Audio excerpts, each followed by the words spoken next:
It's good to be with all of you again. Feels like it's been a little while since I've been here, and I would have been here this morning. I'm glad Wes was willing and able to step in and preach. I'm sad that we were both having to preach because Steve's not feeling well, but we'll try to take these opportunities and spread the word as we get them. Many of you know that, of course, the tornadoes hit up in Bowling Green, and we've had a lot of people affected in that area, both with death and both with loss of house and loss of property. And it's just such a sombering time to see so much of that and to see people suffering and to see people hurting and so many other things that's went on here in the last month or even year or two that really sometimes helps put things back into perspective about what's important in life. And I hope that this lesson tonight will kind of aid in that mindset, will kind of aid in that idea about what it means to truly serve the Lord, what it means to honestly try to not settle for easy, but to have more of an attitude of strengthening to run. Easy is almost the default for humans. It's kind of a favorite choice of ours from time to time. It's not always a bad thing, but I think most of us recognize that choosing the easy way isn't always the best thing either. Think about the one, for instance, who maybe because of a car accident or something along those lines, they lose the use of their legs and they're not able to walk. Just how sad that is. And you think about how we've seen these videos of people that do that, and they make no excuses. There's no feeling sorry for themselves because of a tough situation, and they are not focused on their shortcomings, but it's the quite opposite from that. They use this as an opportunity to overcome because they have a will and a faith to overcome. And we get those videos of where that high school student that had a wreck a year ago gets up to the stage in the wheelchair, stops the wheelchair, and walks across the stage to receive that diploma, and it gives us cold chills. Makes us tear up to think about just how much that they've overcome. How courageous. How inspiring. We would all say it in an image like that. And so the question that I want us to ask tonight in this lesson and through this lesson is this: are you settling for spiritual easy, or are you strengthening to run spiritually? I appreciate Dustin leading the songs that he did. I don't know how many of them he had picked out before, but he asked me, and that's why we sung Dare to Stand Like Joshua. If you want to be turned over to Numbers chapter 13, we're going to look at the story of the 12 spies of Israel tonight. And what I would like for us to do is almost like a case study. I want us to look at both of these sets of people. Really, it boils down to two sets of people in this story. You had the 10 and you had the 2. And many of us probably have heard this story before. It's a very common favorite Bible class lesson that people would love to teach, and I've had many of you teach this lesson to me, probably many times over the years. But how often do we go back to these Old Testament scriptures and really gain the wisdoms and the nuggets that Hebrews tells us that we can gain from the Old Testament, as it's here for our learning? When you think about the setting of what's going on at this time period of Israel's history, the Israelites have left Egypt, and they have crossed the Red Sea, seen that Red Sea cross or part for them, saw it come back together over their enemy, the Egyptians. They even witnessed the plagues that happened, and the Lord bringing that upon just the Egyptians and not the land of Goshen. They've gotten the 10 Commandments and dealt with everything having to deal with the Aaron's calf and how God and Moses reacted to that. And now they are set up to go and do the very thing that God called on them to set out to do from the land of Egypt. And that was to possess the land. And so what we find in chapter 13 is that they gather up the 12 spies, and they send these 12 spies out to just check out this land. Just to see, is this all that it's cracked up to be, I suppose? Because listen to what they find when they come back. When you look at verses 21 and 22, you see about how they've set out to go spy out this land, and they notice there that there are the descendants of Anak. And we find out and we know from scriptures that these are giants. Scary looking people. But look what also that they find in verse 23 of chapter 13 of Numbers. Then they came to the valley of Eshcol, and from there cut down a branch with a single cluster of grapes, and they carried it on a pole between two men, with some of the pomegranates and the figs. That place was called the valley of Eshcol because of the cluster which the sons of Israel cut down from there. What did they find? They found what God told them they would find. They were told that there was going to be people in that land, but they told that this land was exceedingly great. And most certainly that's what they found. Exactly what God promised them. So what kind of report then are they about to bring back? We already see from this passage right here that they're packing back those grapes. I tell you what, I worked at Western Kentucky's a farm for a little while whenever I was in college, and they grew a lot of different things there, and some of the things that they grew close to the greenhouse was grapes. And I got to help them with the grapes, helped them harvest a few, which was always my favorite time because then I could eat them straight off the vine. And they had this one grape that was just so good, and they didn't know what variety it was. But as far as their sweetness meter, they had a little machine that could tell the sweetness of it. And it was so good, and it was a good-sized grape, and there was a lot of grapes on that one plant. But you know what I never saw from that plant or any of the other ones? One cluster that was so big that it required me and somebody else to pack it on a pole. Think about that. These people just didn't go and find, hey, that looks kind of nice. They found something grand.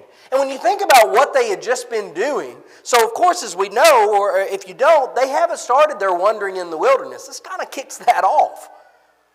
But they have been traveling in a very barren land to get from Egypt to where they are presently. They haven't seen something like this. They've never had this kind of experience before. You would think that them seeing this and seeing these men walk up, I can just imagine them walking into the camp packing this thing, and the people are just salivating ready to get at those grapes. They may have gotten at those grapes before they even got there, for all I know. But it was so grand. However, what we go on to find is that they get kind of a cowardly response from some of them. Look at verse 27 starting out. When they come to the people, when they bring them what they've brought of the fruit of the land, and they start to ask them, okay, what did you see? What's going on here? Verse 27 says, thus they told him and said, we went into the land where you sent us, and it certainly does flow with milk and honey. And this is its fruits. Nevertheless, the people who live in the land are strong, and the cities are fortified and very large. And moreover, we saw the descendants of Anak there. Amalek lives in the land of the Negev, and the Hittites and the Jebusites and the Amorites live in the hill country. And the Canaanites are living by the sea and the side of the Jordan. Now we'll talk about Caleb in just a minute, but I'm going to go ahead and read it here. Then Caleb quieted the people before Moses and said, we should by all means go up and take possession of it, for we will surely overcome it.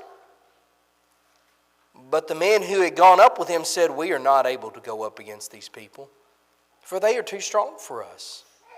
So they gave out to the sons of Israel a bad report of the land which they had spied out, saying, the land through which we have gone in spying out in it is a land that devours its inhabitants. And all the people whom we saw in it are men of great size. There also we saw the Nephilim. The sons of Anak are part of the Nephilim, and we become like grasshoppers in our own sights, and so we were in their sights. Think about how scary that sounds. And then we read in verse 1 the people's response. Then all the congregation lifted up their voices and cried, and all the people wept that night. Cowardly. That's the only thing that you could say about this response. It was cowardly. They were making excuses for why they shouldn't go and possess this land when it was exactly what God told them. And did you notice this passage seemed to suggest, yes, they told a lot of the truth, but boy, did they not seem to exaggerate certain things to try to get what they wanted and try to paint the picture of, we don't need to do this. Only focus on what they couldn't do, at least in their own minds. And what you see here is 10 men that shows zero faith in not only themselves, because they were the ones that went and saw this, But they had zero faith in their brethren. And most importantly, and this is a very key point to be made in a lesson like this, they had zero faith in God. Now, they didn't say that. I never one time read in there where they said, God can't help us. Now, there's a lot of times that we won't say that ourselves. We're not going to say, God can't help me.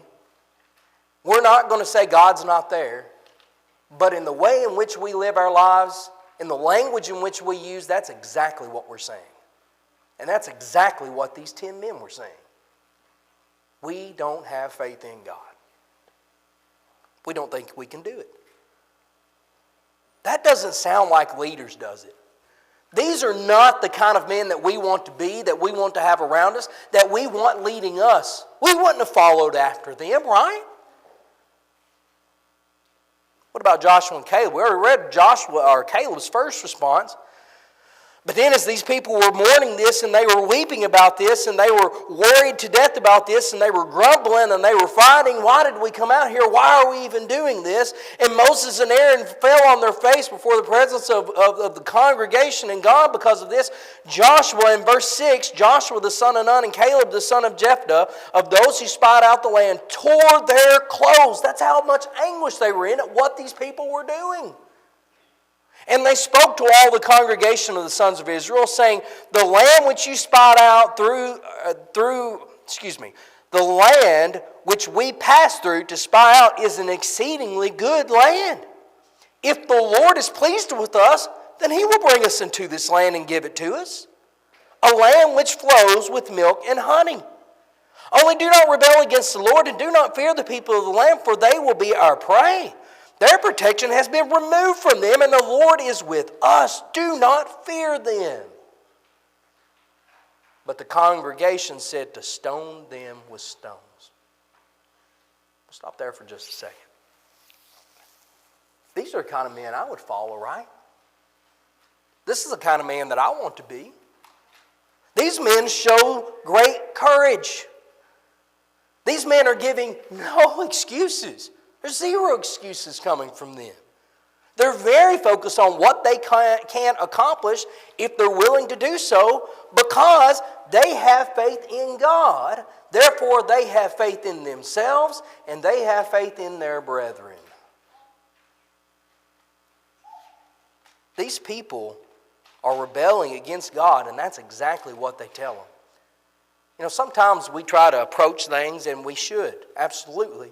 Should approach things sometime being very kind and gentle with people. And then there's other times like this to where we need to just call it what it is. And they had to stand up before their brethren and they had to say, y'all are rebelling against God. That's what you're doing. These are the guys that we would want to follow. I would dare to stand with Joshua, right? Because after all, when you think about this, there really are similarities between these groups of people. Sometimes I'll put a Venn diagram in this, and we'll look at how they're different, and we'll look at how they're the same. Because I don't want to misrepresent anything. I realize that sometimes people have a different perception about situations because they wind up coming from different angles. And I think that's fair. Ultimately, the truth is the truth, but I can understand that sometimes because of what one person experienced as opposed to another, they may have more reservations than what they did. But let's make no mistake here. All 12 of these men went to the same place. All 12 had the same job, had the same experience, were sent by the same people, saw the same Red Sea part, and God delivered them through that. They all reported back. But boy, do we not see different takes from these people. The 10 were cowardly. They weren't what any of us would want to be. No faith in the people, no reasoning, only fear. It's like they've forgotten what God had done for them and just hid in that large group of people. Whereas Joshua and Caleb, well, they were courageous. They were willing to stand alone.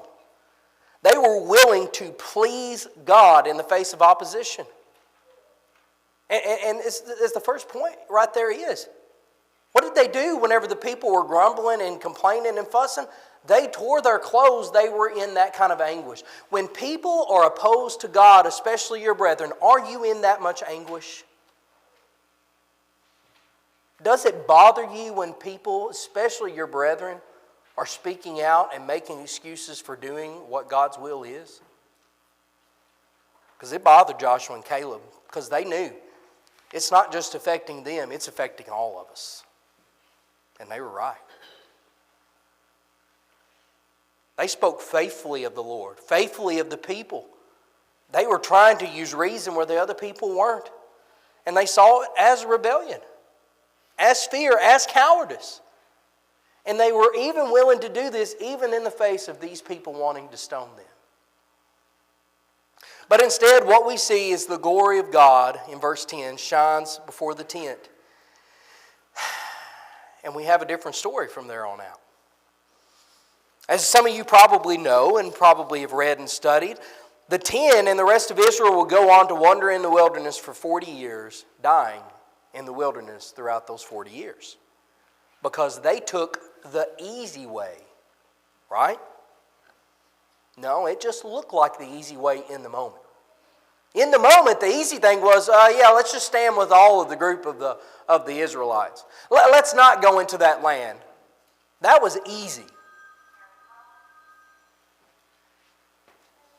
But that's just only the way it seemed. That's what happens when you listen to those with fear against God. That's what happens when you listen to those who are trying to make excuses against God's will.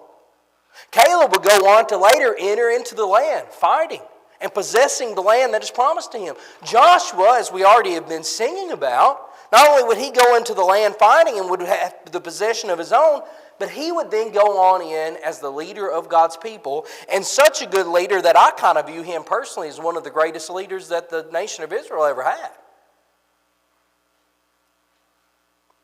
Because they were faithful throughout his life. He led these people based off of how he carried himself, based off of how he fought for his people, and how he handled God. Because at the end of Joshua, when he makes that statement, choose for you whom this day you will serve, but as for me and my house, we will serve the Lord. That's a bold statement to make before a bunch of people. But they had every evidence and every reason in the world to say, we're right with you, Joshua, because of what they experienced. And we're exactly the same way, brethren. We can't settle for spiritual easy or physical easy. We can't do it. Because easy in the moment would have been only yielding to that entire nation. To walk away from God. Couldn't you see it? I could easily see Joshua and Caleb after that first thing that Caleb said there and just going, God, you got to understand, they're going to kill us if we don't just stick with them. So we tried, we're sorry, but what are you going to do with them, right? But they stuck with God. They stood with God. And they ran to Him in His will. So, what are we called on to do as Christians? Well, turn over to Hebrews chapter 12. The Hebrew writer in chapter 11 has just gotten through talking about what sometimes we refer to as the Faith Hall of Fame. I find it interesting to make that point after the study that we did online here at Walton's Chapel that y'all graciously invited me in on some time back, of where we look through this Faith Hall of Fame. And if you remember in studying back through this, if you didn't get the opportunity, I encourage you to do so. If you remember studying through this of just how much, not only did these people have faith, but because they had faith, they did the will of God. And if you also remember, how many of the things in which they did were easy? None of them. I'll use mine for an example that I taught through. They faced lions. Any of y'all ever faced a lion? I don't think so. I'm surprised Eric hadn't. I'm surprised he hadn't went over to Africa and faced a lion trying to kill him with a spear or something. We had never faced a lion. The people had that kind of faith in God that they were willing to face lions because they had that kind of faith in Him. And so when we get to chapter 12, after all of this, In chapter 12, we get reminded about what we should be and why we should be in thinking about Jesus.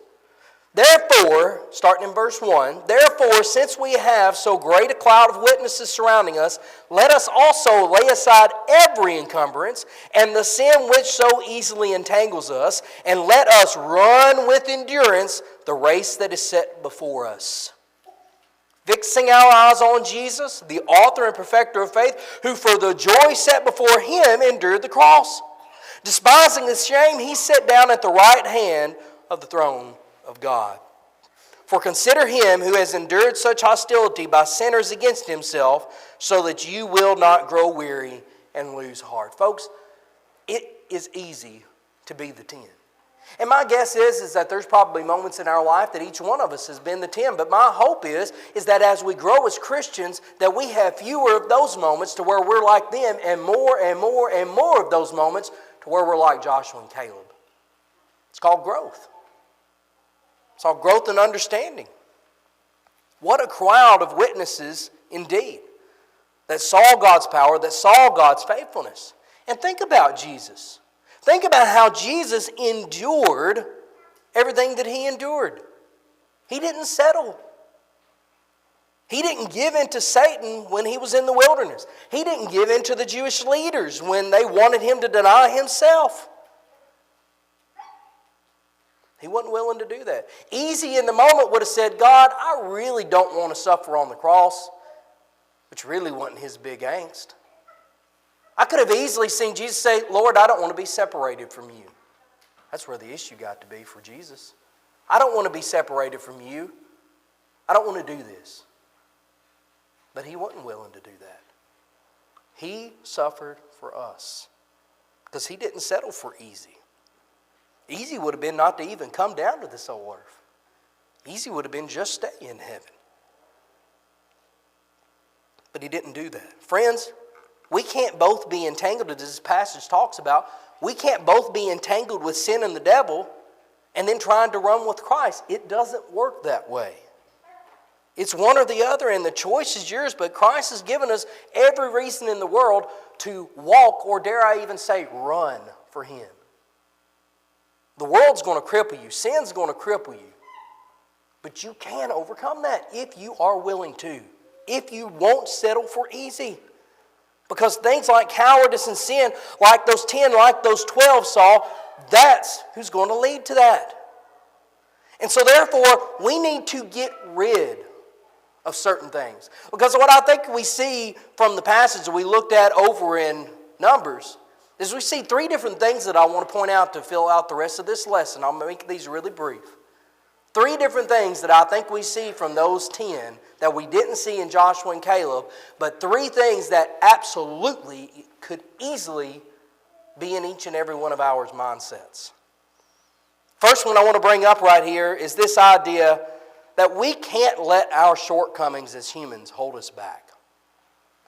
I get it. We're not all blessed with every single talent that we would want. But how often do we allow that to hold us back? How often do we allow ourselves to say, well, I'm just not as eloquent of a speaker as brother so-and-so. I'm just not as good as a children's Bible class teacher as sister so-and-so. I'm just not very good at talking with people. I'm not very good at serving people. I'm not. Don't let your shortcomings, don't let anything that you might not be very good at hold you back. It's just like the parable of the 1-talent man. And how all 3 of those men were given talents, but he was the only one that hid it and didn't do anything with it, and he was the very one that the Lord was upset with. Folks, we've been given so much by God. Just having life has been given us so much by God. What are we doing to use that to please Him? That means we all have certain abilities. And with God, we can accomplish much. We need to have faith in ourselves, and we need to have faith in our brethren.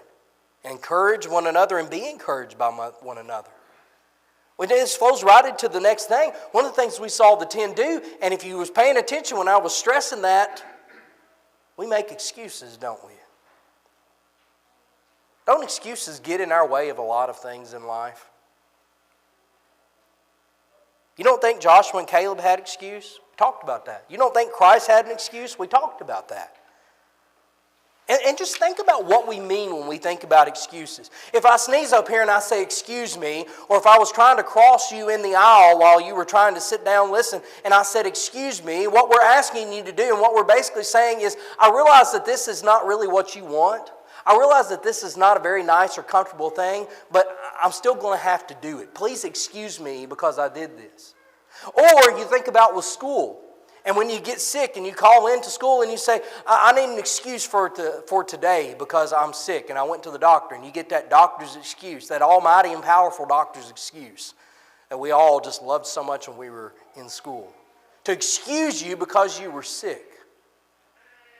Sure, there's plenty of times where there may be excuses. I get that. I'm not trying to make that point necessarily. But how often are we trying to excuse ourselves from doing the will of God? Maybe I should phrase it like this. Who are you to excuse yourself from doing the will of God? Who are you to excuse yourself for sinning? Who are you to excuse yourself from serving the Lord? Now you think about that. How many times would we allow ourselves to say, Lord, I'm sorry, you just have to excuse me, I had a bad day. You don't know how my home life is. You're going to have to understand, I wouldn't use that language, but. Well, I could have come to services, however. Well, this could go on and on and on. How often are we giving excuses and trying to excuse ourselves from doing what God told us to do? Or excuse ourselves for doing what He told us not to do? That's what the 10 did. That's not what Joshua and Caleb did. And I could have seen them have every reason in the book to excuse themselves from saying the things that they did. Because ultimately, I think the reason that we struggle with those first two is this last one. We have a problem whenever it comes to serving the Lord that at best, too many of us only see these things as responsibilities, when in reality they're opportunities. That's what these people were missing. That's what the 10 were missing. Too often we look at things like Bible study, we look at things like worship service, prayer, personal work, serving others, even just being with one another as just mere responsibilities to try to excuse ourselves from. When in reality, they're opportunities. Opportunities from God for us to glorify Him in good works, to serve one another, to come to know Him better, to grow. Because here's the thing, folks, and this seems crazy for me to say during a worship service, but God does not need our worship. I think we have the mindset that if we don't show up, God is just going to shrivel up and die. But He's not. He doesn't keep on surviving just because somebody's in this building to worship on Sunday. Our God is the supreme ruler of the universe, and He deserves our worship. And He wants our worship. Who are we to excuse ourselves and not see it as opportunity and not just mere responsibility? How blessed we are to be with one another tonight. How blessed we are any opportunity that we get to spread the gospel, to even lend a cup of cold water. Because if we're doing these things, then like 1st or 2nd Peter would say, if we're adding to our faith, if we're doing these things, then we are strengthening ourselves to run the race with endurance and not do the opposite, like the 10. Let's get real with one another as we're bringing this lesson to a close. Let's bring that mirror out and let's place it right in front of our faces and ask ourselves, what are you doing with your life? What are you doing with these opportunities? Are you making too many just poor excuses? Trying to excuse yourself from doing the work that pleases the Lord? Are you like the 10, waning on faith, focusing on the challenges without remembering how we have one to help us overcome and everything that He has already helped us overcome? Let's stop excusing ourselves to walk this spiritually easy path, because what that spiritually easy path leads to is our own destruction,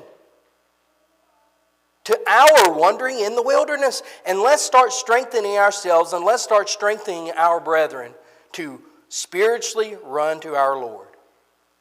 Folks, I hope you're encouraging one another. I hope you're praying for one another. And I hope you're getting to work pleasing the Lord in whatever opportunities. And remember that, opportunities, two different mindsets, in whatever opportunities that are laid out before you. Let's see this for what it is, the grandest opportunity that we have in this life to be a Christian and to serve God. Never take that for granted, because you don't know when a tornado is going to come through and take everything. You don't know when you're going to lose your life. One of my friends, when we went to his house to help him clean up, he told the story 50 yards from his house. His neighbor survived it, but he come out and was talking to him about it, and he said, I had to hang on to my banister because it was trying to suck me out the door. You don't know.